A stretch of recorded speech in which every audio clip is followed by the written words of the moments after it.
বিশ্বের অন্যতম বৃহত্তম শরণার্থী শিবির কুতুপালং। এখানে জীবন মানেই সংগ্রাম, অনিশ্চয়তা এবং বেঁচে থাকার নিরন্তর চেষ্টা, যেখানে মৌলিক অধিকারও অনেকের কাছে এক ধরাছোঁয়ার বাইরে থাকা স্বপ্ন। এই কঠিন বাস্তবতার মাঝে চলতি বছরের নভেম্বর মাসে ডাক্তার মোস্তফা হাজেরা ফাউন্ডেশন আয়োজন করে মানবতার এক দৃষ্টান্তমূলক উদ্যোগ বিনামূল্যে চিকিৎসা সেবা 2025। ফাউন্ডেশনের চেয়ারম্যান ক্যাপ্টেন AKM গোলাম কিবরিয়ার নেতৃত্বে টানা 3 দিন ধরে চলে এই চিকিৎসা কার্যক্রম। এছাড়া উপস্থিত ছিলেন ডক্টর সুলতানা খানম, সাবেক স্বাস্থ্য ব্যবস্থা পরিচালক WHOSERO, এবং জনাব শহীদুল আলম, খ্যাতিমান আলোকচিত্রী ও মানবাধিকার কর্মী।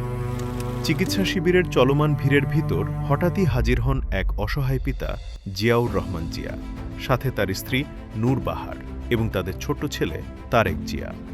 আমি তো রোহিঙ্গা ক্যাম্পে থাকি। আমার এই ছোট বাচ্চাটা হাড়ের সমস্যা, অনেক ডাক্তার দেখাইছি। আমি কক্সবাজার থেকে চিটাগাং নিয়ে গেছিলাম। তো পরবর্তীতে এলে ডাহা মেডিকেল হার্ট কন্ডিশনে নিয়ে গেছিলাম। তো এখানে পরীক্ষা দিয়েছিলাম, কিন্তু চিকিৎসা করার জন্য আমার টাকা নাই। তো এখন আমি অনেক চেষ্টা করছিলাম। এখন 2 দিন পর আমি পাইছিলাম যে মোস্তফা হাজেরা ফাউন্ডেশন থেকে আমাকে চিকিৎসা করতে বলছে। যদি চিকিৎসাটা করিবেন আমার বাচ্চাকে, আমি অনেক ধন্যবাদ, আমি চিরকাল আমি অনুষ্ঠানে থাকবো, মানে আমি অনেক শুকরিয়া করবো। তাদের চোখে ভয়, হৃদয়ে দুশ্চিন্তা, কারণ ছোট্ট তারেক তীব্র অসুস্থতা নিয়ে তার মায়ের কোলে শুয়ে গুরুতর অসুস্থতার বোঝা যেন ছোট্ট শরীরটা আর নিতে পারছে না। প্রাথমিক পরীক্ষাতেই ফাউন্ডেশনের চিকিৎসকরা বুঝতে পারেন তারেকের হৃৎপিণ্ডে মারাত্মক জটিলতা রয়েছে। বাঁচাতে হলে খুব দ্রুত অপারেশন প্রয়োজন। সিদ্ধান্ত নেওয়া হলো সঙ্গে সঙ্গে। ডাক্তার মোস্তফা হাজেরা ফাউন্ডেশনের উদ্যোগে রোহিঙ্গা শিবির থেকে তারেক জিয়াকে দ্রুত ঢাকায় আনা হয়।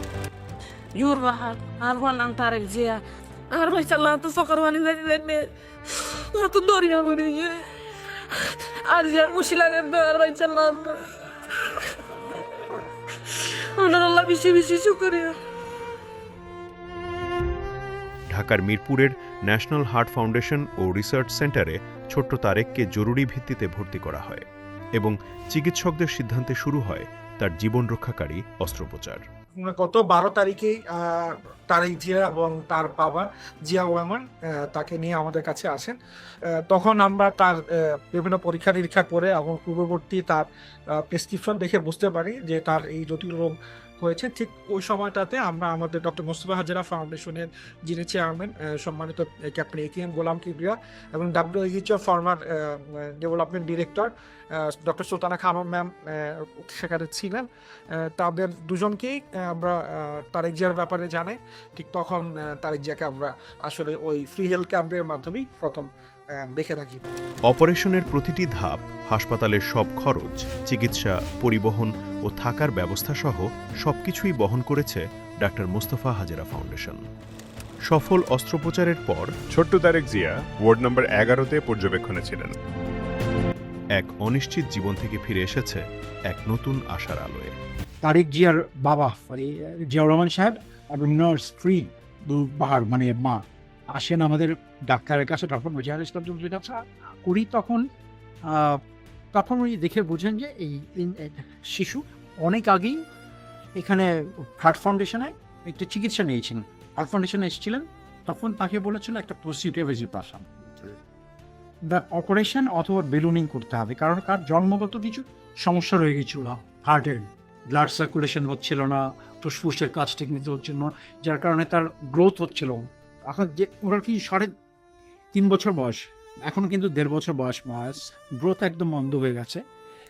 3 বছর 7 মাস বয়স, কিন্তু ওর খাওয়া দাওয়া করতে পারছে না, সবসময় বসে থাকে অথবা মা আবার করে থাকে। এই অবস্থায় তাদের পক্ষে সম্ভব ছিল না এত অর্থ খরচ করে এখানে আসা, প্লাস ওখান থেকে রোহিঙ্গা ক্যাম্প থেকে কিন্তু যে কোনো কেউ বেরোতে পারে।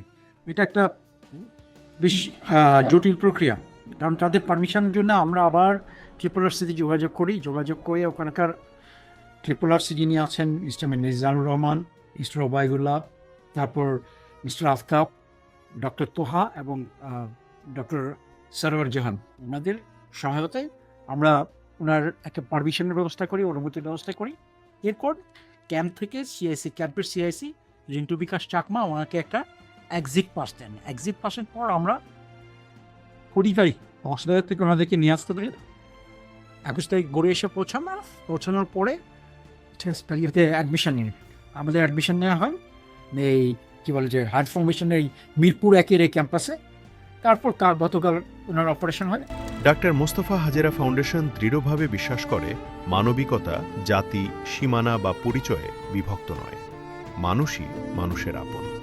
রোগীটা আসলে এটা জন্মগত একটা অসুখ, যেটা হচ্ছে আমাদের এটা জন্মগত হার্টের অবস্ট্রাকটিভ লেশন বলি, যেখানে হার্টের এবং ফুসফুসের মধ্যে রক্তনালীতে এখানে সংকুচিত অবস্থায় আছে, যেটা আমাদের কানেকশন একটা বাদ দিয়ে হয় সেটা। এবং এটার প্রকোপ আসলে কমন, এবং এটার যেহেতু রক্ত ফুসফুসে যেতে পারছে না, যেখানে আপনার বাধাগ্রস্ত হচ্ছে তার নিচের চেম্বারটি এখানে মোটা হয়ে যাচ্ছে, এবং ফুসফুসের কাজ হচ্ছে রক্তটাকে পরিশোধন হয়ে আমাদের বাম দিকে আসে এবং সেটা সমস্ত শরীরে যায়, এবং এই জায়গাটাতে ব্যাহত হওয়াতে রোগীর ভালো রক্ত শরীরে সঞ্চালন হতে পারছে না, যার জন্য হাঁটার পরে বা কাজ করার পরে ও ব্যাহত হচ্ছে এবং ওর শ্বাসকষ্ট হচ্ছে, এবং সাধারণ কর্ম আমরা যেটা বলি অ্যাক্টিভিটি সেটা ও করতে পারছে না, অল্পতে হাঁপিয়ে যাচ্ছে এবং ও খেতে গেলে পারছে না। এবং এইসব বাচ্চারা যেটা হয় যে মারা যেটা বলে যে আমার বাচ্চা খেলতে পারে না, আমার বাচ্চা শুধু বসে থাকে। আসলে আমরা একটা সাধারণ বাচ্চা থেকে তো এটা আশা করি, সে খেলবে, নর্মাল অ্যাক্টিভিটি করবে সেটাই, কিন্তু এই বাচ্চা সারাক্ষণই বসে থাকে এবং স্বাভাবিক কাজকর্ম যেমন ও গোসল করতে গেলে, ও সিঁড়ি বাইতে গেলে, ও খাবার খেতে গেলে, এই কাজগুলিও হ্যাম্পার হচ্ছে। এবং যখন একটা বাচ্চা খেতে পারে না তখন সে পুষ্টিহীনতায় ভোগে, এবং এই কারণটাতে এটা আসলে জটিল আকার ধারণ হচ্ছে। আসলে আমি যেটা আপনাকে বললাম যে হার্টের এবং ফুসফুসের মধ্যে চেম্বারে এখানে একটি বাল্বটা সংকুচিত হয়েছিল, কারণ এখানে গঠনগত কিছু সমস্যা ছিল, বাল্বটা জন্মগতভাবে মোটা হয়ে গিয়েছিল, এবং এখানে 2 ধরনের বা 3 ধরনের 3টা লেভেলে আসলে এই কাজটা ব্যাহত হয়। একটা হচ্ছে মাংসপিণ্ড দ্বারা, একটা হচ্ছে ভাল্ব দিয়ে, এবং ভাল্বের উপরে পর্দার মতো পড়ে। তো ওর যে জায়গাটা হয়েছিল ভাল্বে, এবং এইটাতে আসলে 2ভাবে চিকিৎসা করা যায়। একটা হচ্ছে সার্জারি অপারেশন, ভাল্বটাকে ঠিক করে প্রতিস্থাপন করা, আর একটা হচ্ছে আপনাকে বেলুন দিয়ে খুলে দেওয়া। এর মধ্যে আমরা ফার্স্ট প্রায়োরিটি হচ্ছে বেলুন দিয়ে অপারেশন ছাড়া করে দেওয়া, এবং আমি সেটাই করছি। আমি অপারেশন করিনি, আমি বেলুন দিয়ে খুলে দিচ্ছি, এবং এটা আমরা চেষ্টা করেছি এবং আলহামদুলিল্লাহ এটা আমরা খুব ভালোভাবে করতে পেরেছি। আসলে মেইন প্রসিডিওরটা করতে খুব অল্প সময়ই লেগেছে, 15 থেকে 20 মিনিট, কিন্তু ছোট বাচ্চা তো 4 বছরের বাচ্চাকে আমাদেরকে ঘুম পাড়াতে হয়, অ্যানেস্থেশিয়া দিতে হয়, সেখানে ডিপ সেডেশন বলে। এটা ডিপ সেডেশন দিতে আর 10 থেকে 10 মিনিটের মতো লেগেছে। অ্যাজ এ হোল প্রসিডিওরটা আধা ঘন্টা থেকে 40 মিনিটের মধ্যে শেষ হয়ে গিয়েছে, এবং আলহামদুলিল্লাহ ওকে প্রসিডিওর করার সময় সেই ধরনের কোনো জটিলতার মুখোমুখি আমরা হইনি। আলহামদুলিল্লাহ খুবই ভালো আছে, এবং আমরা যেটা মা এবং বাবার কাছ থেকেও পরে নিয়েছি, এবং আমরা ইকোকার্ডিওগ্রাফি করেছি, এবং আমরা আবার এক্সরে করেছি, এবং অক্সিজেনের লেভেল দেখেছি, এবং বাচ্চার জেনারেল ওয়েলবিং যেটা বলি সেটা দেখেছি, এবং সব কিছুতেই উন্নতি সাধন করেছি। আমি তো এটা মহৎ উদ্যোগ বলে ভাবি, কারণ এই বাচ্চাটা আসলে আসতে পারছিল না ফাইন্যান্সিয়াল কারণে। ও আমার কাছে অনেক দিন আগেই দেখিয়ে গিয়েছিল, এবং অর্থনৈতিক কারণে সে এসে পড়তে পারছিল না। তো এই ওনারা যে উদ্যোগটা নিয়েছেন, আমি যেটা বললাম যে একটা ছোট বাচ্চাকে এই যে এতটা বড় একটা সময়ে একটা স্বাভাবিক জীবন ওকে যদি আমরা দিতে পারি, এবং এই জীবনে যতগুলো আমি বলবো যে যতগুলি সে নেক কাজ করবে তার সব সহযোগী যোদ্ধা সহযোগী সকল কাজের প্রশংসা এই ফাউন্ডেশনটা পাবে। সেই ইয়াতে আমরা যদি এইভাবে অন্যান্য বাচ্চাদেরকেও সাহায্য করতে পারি, এটাতেও আসলে খুব সাহায্য, এবং যারা পিছিয়ে আছেন তাদেরকে এইভাবে যদি আমরা সামনে নিয়ে আসতে পারি, আরও বেশি আরও বড় মাপে যদি আমরা এইভাবে ওনাদের সাহায্য পাই, তাহলে আমাদের এই গরিব রোগীদের জন্য এটা অনেক বড় একটা আস্থার জায়গা হবে। তারেক জিয়ার সুস্থতার পথে ফিরে আসা এই বিশ্বাস ও প্রতিশ্রুতিরই প্রতিচ্ছবি। আমি যখন একটা ফোন কল পাই বিশ্ব স্বাস্থ্য সংস্থার ফর্মার সিস্টেম হেলথ ডাইরেক্টর কাছ থেকে, তো উনি বললেন, ক্যাপ্টেন আপনি কি তারেক জিয়াকে বাঁচাতে সাহায্য করবেন না? প্রথমে আমি ভেবেছিলাম যে তিনি একটি রাজনৈতিক তারেক জিয়ার কথা বলছেন, কিন্তু না, এই তারেক জিয়া একজন রোহিঙ্গা শিশু, আমাদের জিরো চিকিৎসাহীন মৃত্যুর অঙ্গীকার, তার ছেলের জীবন বদলে দিতে সাহায্য করেছে। আমরা আমাদের মানবতার ডাকে সাড়া দিয়েছি। WHO এর সহযোগিতায় লোকাল RRRC রোহিঙ্গা শিবির ত্রাণ কমিশনারের কাছ থেকে আমাদের ডাক্তার মুস্তফা ফাউন্ডেশনের লোকাল টিম, ইনজামান, আহসান, RRCর কমিশনার মিজান সাহেব, উবায়দুল্লাহ সাহেব, আফতাব সাহেব, সবার সহযোগিতার সমন্বিত ব্যবস্থায় আলহামদুলিল্লাহ আমরা সফল হয়েছি।